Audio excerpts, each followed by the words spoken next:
Yo, what's up YouTube? Welcome back to Taee TV. In my video, I'm going to be reacting to something different. I'm going to be reacting to this video. It's called Woman Frames Her Son to Hide Her Evil Secret. Let's get into this video. Bible there, cause he ain't moving. You ain't moving? Oh yeah, he shot. Yeah, he shot. Go ahead and roll it off. Go ahead and tape it off. Yeah, start a major crime scene sheet and let's tape everything off. After reports of multiple gunshots being fired, detectives arrived at the scene and discovered the body of 42-year-old Travis Hobbs in his white pickup truck. They got a camera right here. And a case from 9mm right here, one. It's the only one. Taking about 4 shots. While investigating the case, detectives would be shocked to find out that the culprit was right in front of their eyes, hiding in plain sight. The culprit was right in front of their eyes, hiding in plain sight. Travis's ex-girlfriend, Rashida Jackson. This time I heard a boom, boom, boom sound. I got to step on the tub to see. I just saw a back of the truck just speeding over. But Rashida had carefully crafted a sinister plan. She did. Soon, she tried to entrap the investigators in her web of lies and put the blame on her innocent son. Okay, so explain what you say. Today's son says parents wanted to have something like that. Who's that? She tried to put the blame on her innocent Once you son. tell one lie, you gotta tell another one. You gotta keep going. And she's not a very good liar. Around 3 a.m. on Saturday, January 27, 2024, the New Orleans Police Department received a 911 call. The caller told them that they'd heard gunshots go off in the 3rd District of the Gentilly neighborhood. Well, I'm fire in the 3rd District. Head for. I got vital on it. Back windows hit. Immediately responding to the call, officers arrived in the neighborhood in question and found a man seated in a white pickup truck parked in the middle of the street. Officers tried to open the truck doors, but they wouldn't budge, and the man inside was He unresponsive. wouldn't budge and he was The officers ultimately unresponsive. had to break the truck's window open to understand what was going on. And when they did, a tragic scene started to unfold.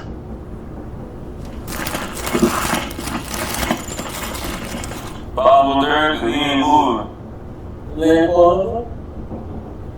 Oh yeah, he shot. Yeah, he shot. Go ahead and roll it off. Go ahead and tape it off. This is, I know, Yeah, this is start a a major sad crime thing scene and a sheet hard and let's thing tape to everything see off. It's for gonna be them. our 3rd. It was too late to save the man. He was covered in blood and had multiple gunshot wounds on his upper body.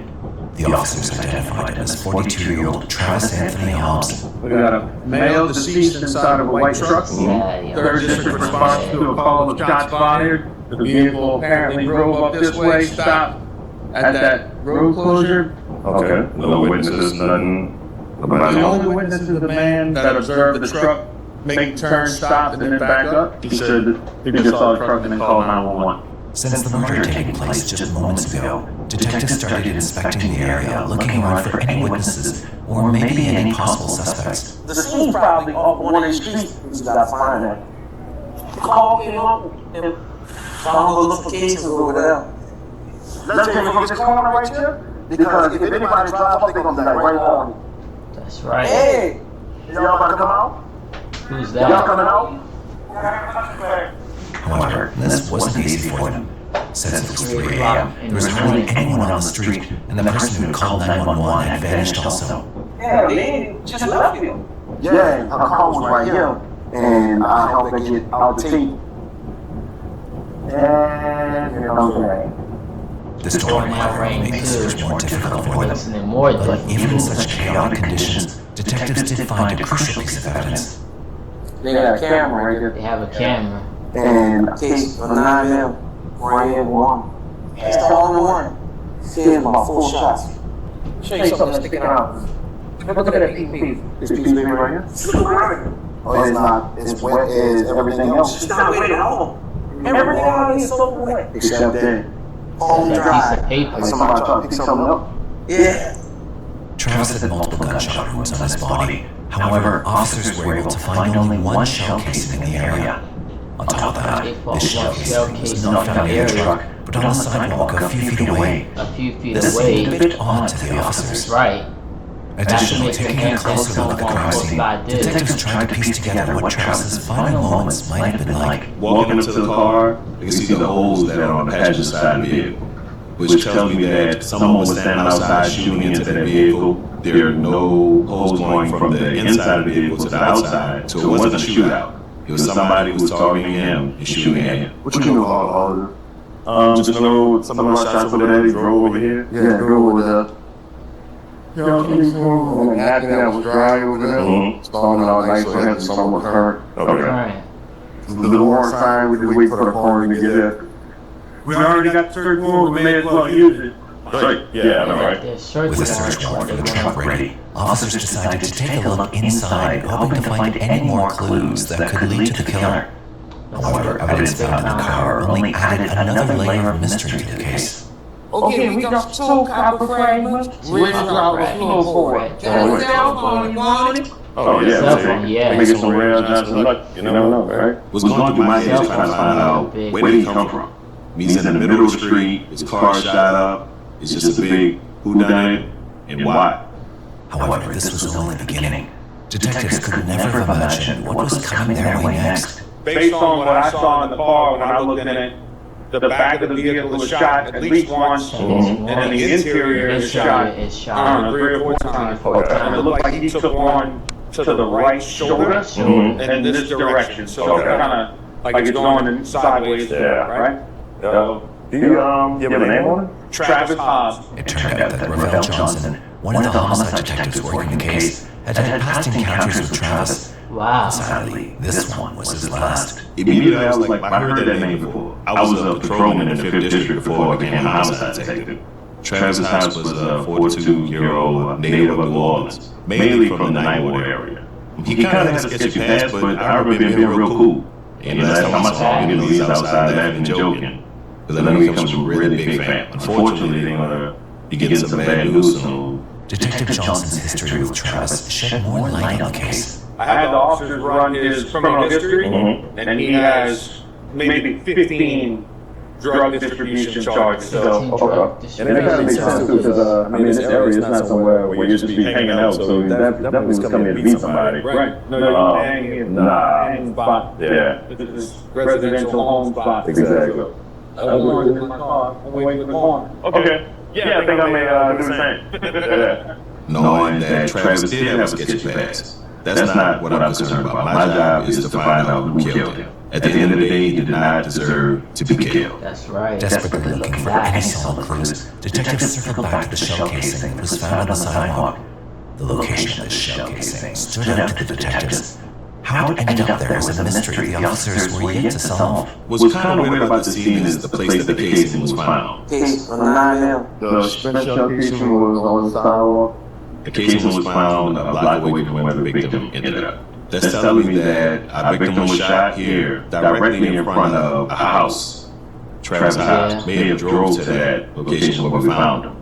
And where the casing was, there's actually a camera right above it. Right above it. But it's gonna be also surprised me arriving on scene, they knocked at the door, and a female said it was a dummy cam. I think I saw one on this corner too, on that White House. Guess we tried getting hard. With no luck finding out where the shell casing came from, detectives had very little to follow in the investigation. It's going to be interesting. Given it was almost 4 a.m., detectives were aware that they could hardly speak to anyone. At this point, we don't have much information to go on. It's the middle of the night, people are inside, it's kind of tough to knock on doors and try to get surveillance video. So it's probably best to come back in the morning and kind of start over, do a good canvas, and see if we can collect this video. Think we good? Get it towed back to headquarters, and we'll try again in the morning. All right. Appreciate y'all. As Charles's body was sent for an autopsy, detectives decided to head back to their headquarters and start afresh the next day. In the morning, detectives got some crucial information regarding the homicide. Travis's case was already making headlines in the news, and tips were pouring in endlessly.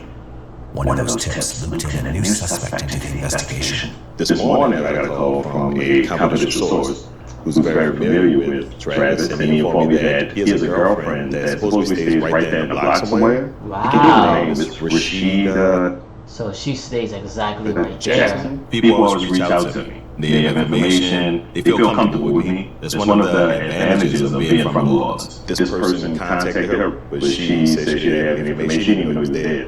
Which is kind of weird to me because there was a lot of police out there. Nobody came outside. During the conversation, she said that she doesn't know anything about what happened to Travis. Kind of raised the flag with this person. So that's what made him call me to say something's not right. That's right. So I'm kind of interested to see where she stays, see if we maybe get some video from there, see if something happened in front of the house or something like that. Stuff's on the road. Let's find Rashida, find out where she lives. Stuff is starting to roll and happen. Here we go. Smooth. Oh, another thing. Apparently they got into it yesterday. And she called the mom. They got into it. Yeah. I haven't talked to the family yet, so I'm quite interested to see if they have something to add to it. Well, That's right there, right? there. Yeah. So we may have to go with it. Let's do it. But before going to Rashida, detectives decided to head back to the crime scene to see if they missed out on any clues last night because of the stormy weather. This time, their hopes were high. We're about to go back to the scene and do a little canvas. I got my partners following behind. I got feet. So the vehicle came from down here after the shooting, came right here, jumped the curb, and that's where we found it. Right here is where we found the casing and the napkin. So if you look at the house right there, it has a camera on it, but it is supposed to be a dummy cam. A dummy cam. Last night, the woman who stayed in that house told the detectives that the camera was a fake It one. was a fake one. This was a huge setback for the Huge detectives. setback. But this time, while looking around the house, the investigators made a shocking observation. That's right here. So they still looked at the house regardless because they felt like something was off and something wasn't right. So this is interesting. So What is it? That's all girls understand. that's her It address. turned out that this was Rashida's address. Detectives started to put the pieces together, and it was all making sense now. That's why it says dummy can. Deesberg looks up, he's like, that's Rashida's house. It's the same place where the case was found. With this new development in the case, there was a possibility that the camera wasn't a dummy one and might even have captured the crucial moments leading to Travis's horrifying murder. Ooh. Getting their hands on the recording was the topmost priority now, as it could provide the investigators with the missing piece of information they needed desperately to solve the case. Should we make this like a high risk search warrant? Yeah, I think that may be the move. And the case is right here. Get right there, bro. Oh yeah. We don't know what could be shot outside this house. Rashida Jackson lives right next to the crime scene. We have a possible motive, and she could be on. So we're gonna do a search warrant. We're going to that house. Without losing sight of the house for even a second, investigators got in touch with the SOD, Special Operations Division, to execute a search warrant as soon as they could. We're gonna go back over here into a parking lot and wait for our SOD to come, and we're gonna brief with them about going to that house on. We call them high-risk warrants because there's a possibility that they may not go willingly. So therefore, we call up SOD, we have them come out, and we have them execute it. And we don't want anybody innocent get hurt. Alright, I got a new fellas starting down the field on SOD. We'll let the lead detective, Detective Real, give us a rundown while we're here. Basically, we had a murder last night. We did a canvas, we went to the house. There was a camera there. We spoke to someone, they said that the camera was a dummy cam, and they had no information about the shoot. Later on, we found out that there's a wire that runs from that camera to the inside of the house. And his ex-girlfriend stays there. And we believe that's who the detective spoke to the first time who gave us that information. So we believe that it has something to do with the homicide. So let's get dressed and ready to roll up. Hopefully, we'll be able to get a surveillance video, maybe a file or something like that. As of right now, it's the only lead we have, so we can roll with it.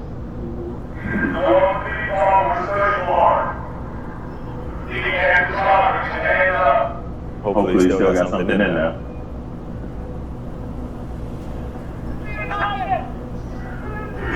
There we go. After SOD clears the residence and makes sure everything's secure, we have to wait it out. When they give me the clear to go in, it's time to go in. It's just so everybody's safe. The house is quiet, and everybody's safe.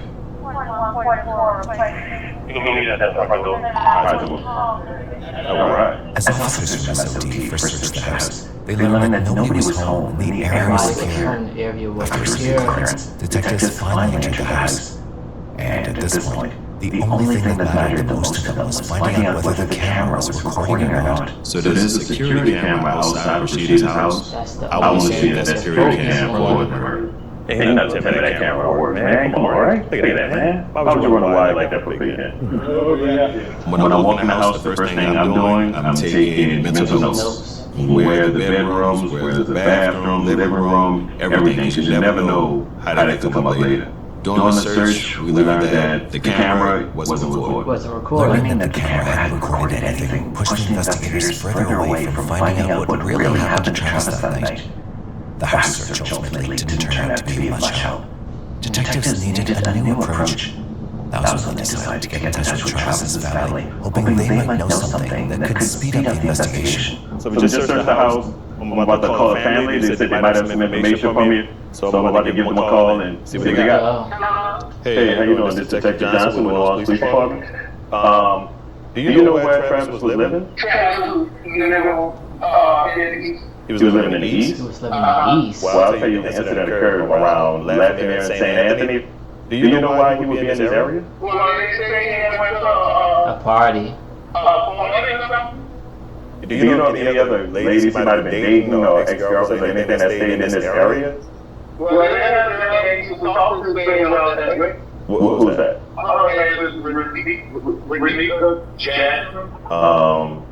You mean Rashida? As soon as Travis's family member mentioned Rashida, Detective Johnson was eager to find out more. Let's see what he And finds what he was out. about to hear would only put more suspicion on Rashida. Have you spoken to her at all? Okay, and what did she say about it? So she said she's on the way Yeah, here? 'cause she went to her house. Okay, hopefully she comes over here. But I want to meet with you guys in person too. So when we finish up over here, I'll give you a call. Detective Johnson. Okay, I'll talk to you shortly. Well, that's interesting. There's so many red flags that are just going off. Rashida, she has to come forward and give me some information because it just doesn't make sense. The cops were now certain that this time they would finally talk to Rashida and collect crucial details. I just talked to the family, and Rashida is supposed to be on her way over here. She heard the police at her house. I want to see what she has to say about it. Still kind of weird that right in front of her house as we find the case and all this stuff. That's right. Major red After the shooting at flag. Rashida's house, a gun shell casing was found, making her a suspect. As a result, the cops searched her home and found something completely unexpected. Completely unexpected. There's a drum mag upstairs that I found in a shoebox Mag in upstairs. the hallway. Mm-hmm. It's got like 9 rounds in it. 9 It's rounds. loaded with 40s. This discovery made them question if someone else in the neighborhood was involved. Unfortunately, it doesn't match the casing that we recovered, but it also shows that somebody in this residence has a firearm. But there's one gun and maybe 2, 3, 4, or 5. At one point, they began to consider the possibility that Rashida was innocent. But there were still too many things that couldn't be mere coincidences, and the unanswered questions they had only Rashida could answer. I want to find out why was there casing found outside her residence last night, and the shooting victim was her ex-boyfriend. That's And with right. all that information, she didn't come down there, come flag us down last night. Nothing.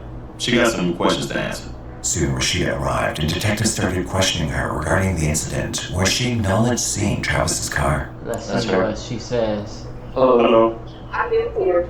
Okay. He's gonna talk to you. What's your name? I'm sorry. Rashida. Okay, Detective Johnson. How you? Let me talk to you real quick. Last night, were you home? No, I had just came home. Then when I went back upstairs, I just heard gunshots. Mm-hmm. And then that's when I come back outside, my son was saying, that just hit your car, that just hit your car and pointed a gun at me. I'm like, What? "Who?" He was like, Travis. I said, but Travis not gonna come around here. Mm-hmm. Because I don't have any dealings with him. Right. But lately, I've been having a lot of run-ins to him. Mm-hmm. She had a lot of run-ins to him in the club. Threatening me and everything good. I overlooked all that. Okay. Rashida stated that Travis intentionally hit her vehicle, and when her son objected, Travis threatened him with a gun. This revelation instantly made Rashida's son a suspect in the detective's eyes. It was possible that, due to ongoing tensions, Rashida's son shot Travis during the altercation. This new revelation changed the direction of the investigation, and the truth was about to come out when Rashida was called in for further interrogation at the police station. At first, the detectives asked her about her relationship with Travis. According to her, Travis wasn't a problem until he drank and became aggressive. But she claimed to have no idea why Travis was near her house that night. My name is Detective Johnson. It's my partner, Detective Brady. There you go. First of all, how do you know Travis? I'm his ex. His ex? Okay. How long did y'all break up? Years ago. She said years ago. I raised his son. He called me his baby mama or whatever. I called him my baby daddy. And while we're talking, seeing you was explaining something to me about him saying you've been messing with you, like coming to the club, places you had. Like explain that whole little deal to me. And I don't have a problem with him. But it's like when he drank, he being hostile. Being hostile. I just don't have to be around him and take care of him. Okay. When asked about the whole incident, she gave a detailed account. Now, around the time of shooting, or explain that to me. You had got back home, and what happened when you got to the house? I went in the bathroom and I just heard a car just flying down the street. A car just came flying down the street. So I didn't even speak or, no mind to it or whatever. So I just went back home, proceeded, and this time I heard a boom, boom, boom sound. I got to step on the tub to see. I just saw a back of a truck just speeding out. Although she was inside the house when the shooting happened, she claimed to have witnessed it from her bathroom window. At this point, she didn't realize that this detail would eventually unravel her lie to the detectives. However, the detectives next focused on what had happened between her son and Travis just before the shooting. Her son and Travis. Let's see where this goes. Your son says Travis wanted to die or something like that. That's what my son said. I don't know. This is interesting. Something's off about her story. Look, I guess he went before me. And by the time I had to put my clothes and stuff on, I went downstairs, went outside. He was like, that was right in the back of your truck. And I was like, this is crazy. Do you have damage to your truck? It's just a bunch of little scratches. Okay. What's your son's name? Has him and Travis ever had anything going on? Any kind of little words passed? No, because he looked at Travis like his stepdad. And I guess the thing is, I built him. So my children was smaller than I'm all over. I understand. Rashida claimed her son was not on bad terms with his stepfather Travis, but detectives suspected she was hiding something far more sinister. When asked for her son's location, she seemed to make excuses to keep him out of the detectives' reach. Keep him out of the detectives' reach. I don't know, I barely sees him. She barely sees him. And my son don't have no key to my house, and he can't get in my house unless I'm Unless there. you have, gotcha. And I don't get along. You have a number for Rashida, your son? Yeah. I don't know if I would. She don't know if you would. That's a major red flag right there. You got to. He's your son. Did he home? No. Where's your car? It's by my empty house. Where's that? Right there in Gentilly. Okay. Detectives found it strange that, at one point, she made them suspicious of her son, but at the same time, she was trying not to reveal much about him. That's right. She seems nervous. Her son's name comes up. And I started asking information about him, and she's very vague. Just gave me just enough, just to try to get me to shut up, but that's not going to work. Detectives saw two possibilities. Either she was trying to save herself by framing her son for the murder, or she was hiding a dark secret to protect him. Hiding a dark secret. I've never experienced someone pointing the finger at their son as the suspect, but first time for everything. Welcome to homicide. To unravel the puzzle, they paused the interrogation and looked into her son's background, and what they discovered immediately made him a suspect. I found him. They're printed police. What did they find? He does have a criminal record. Definitely a person of interest that I want to speak with. With all the new details, detectives resumed interrogation to uncover any possible motive behind the murder. Alright, sorry about that. Alright, so we just got a few more questions before we get out of here. You said something about your son about y'all don't really get along. What's the issue with that? It's not no bad issue. Now she's saying it's not no bad issue. I don't want all them different girls in my house. You still gonna bring all the different girls in my house. Yeah. So you need your own. You said previously you don't have any idea why he was in, like, right outside the house. She said she has no idea at all. She don't know why his car was out there. They had to have a talk or some type of altercation that happened that night. No. No way they see that, I can't tell you that. Okay. She repeatedly denied knowing why Travis was outside her house that night, insisting that they rarely spoke. Detectives then showed a photo of her son, seeking further confirmation of their findings. So, just so we can understand this, who's that? Oh, that's your son. Alright. So we know it's just identify that as your son. If you could just sign in on that, just date of birth to make sure that we have the right person as your son. I'm still trying to wrap it around my head. Yeah, and then the end of the day, you know, like you said, you weren't outside, so. She's trying to you rap. just did it.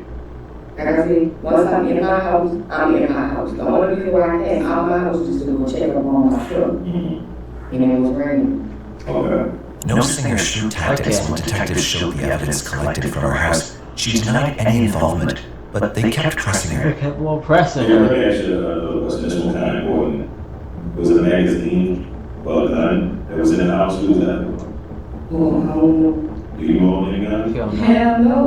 Okay. So, and this is the thing, like, this is a homicide investigation, it's very serious. So, you know, the questions that I'm asking you, we ask things for specific reasons. Right. So, and I want to give you an opportunity to, because I don't want you to get wrapped up in something like this, you know, especially if you didn't do anything.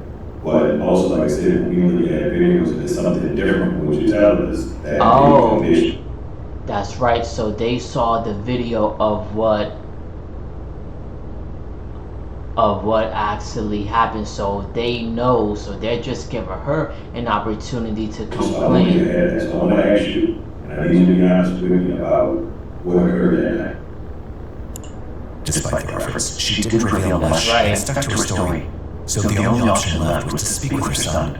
So we definitely need to speak with your son, because we can just somebody Travis flashing a gun at him or something like that. If that's what happened, then he definitely needs to tell us that. Because if something happened, he was a business, so he needs to tell us that too. I'm going to give you my phone number. I tell you, give me your card, and once I get to my phone, I'm gonna put it up. I understand.